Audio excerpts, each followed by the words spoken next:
But to give you a perspective of how powerful this earthquake was, it was felt 2.5 hours south in Tokyo, a hugely populated city where it was the middle of the afternoon, 3 o'clock on a busy Friday, a work day where we have gotten reports of workers streaming out of their office buildings after it struck and swayed building for minutes. And on the phone right now, we have Arata Yamamoto, NBC Tokyo producer. Thank you for being with us on such short notice. What can you tell us about what's happening in Tokyo right now? Yeah, well, this happened, as you mentioned 2 hours ago. I'm in Tokyo. Our office is located in a skyscraper. We're on the 27th floor. We felt the tremor here. It shook. This was a pretty large tremor here that was felt in Tokyo. We were told to evacuate, and we walked 27 flights of stairs. This skyscraper houses a lot of financial companies here. All the workers were sort of in a daze, waiting for the tremor to end. It was quite long. It lasted over a good 10 seconds. We have lights in the office. It was shaking. And when we saw the pictures, we're actually seeing the same pictures you're seeing right now of what's happened in Miyagi. This is a pretty big one. Obviously devastating when you see that video, if you're able to see it, because that looks like, it sounds like you're familiar with the area. I'm not. Can you give us an idea of how populated Miyagi is? Well, Miyagi is one of the more populated cities in northern Japan. It's about 2.5 hours by bullet train from Tokyo.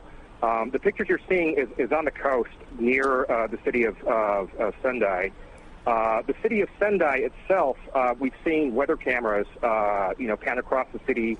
There have been reports of sporadic fires in some of the residential neighborhoods, but we haven't seen any of the big buildings topple down so far from the helicopter aerials.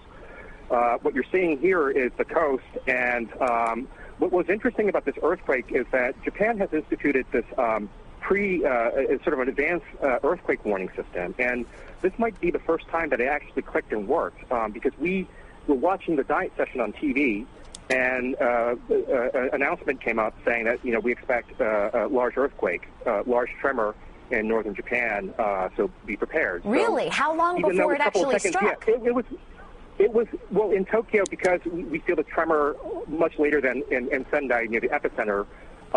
It was a good 30 seconds, and which those 30 seconds could be a big deal in order to prepare you for something like this to happen. Absolutely. So what did everyone do when they heard that? You have 30 seconds. How did that play out? Well, we all got up, and I noticed in the elevator hall some of the people already started to file and start taking the stairs downstairs. So that was in the case of Tokyo. I think it might have been the lapse of time in Miyagi, close to the epicenter. They might have not had that much time, but so far we have not heard any reports of injuries. I think it's going to be some time until they're able to assess and figure out what how extensive the damages are. But so far, the most telltale signs are these aerial pictures that you're seeing of the coast and also of the city of Sendai. Of how much damage we're actually going to see. Arata, when you walked out onto the street, obviously you evacuated that building. What were you seeing? Because we're getting reports of buildings on fire, people running out in the streets. So just describe what the scene is like there. Well, I think people are panicked. For precautionary measures, a lot of the train systems, even in Tokyo, have stopped. They're checking for any sort of cracks in the tracks. And so, as you mentioned, today it's a Friday, and so when the trains stop, you have people pouring out into the streets, and so far it hasn't been panic, but also there has been reports of fire, not in Tokyo, but just adjacent to Tokyo, and a steel plant, I believe, and another factory. There are sporadic effects of this earthquake, not just in Miyagi Prefecture, but as far down here as in Tokyo. But you're not seeing any immediate signs of injuries, people on the streets, stretchers, things like that? No, although there have been reports that there have been, maybe it's due to a stampede, but some people are being treated by medical workers, by ambulances are being called.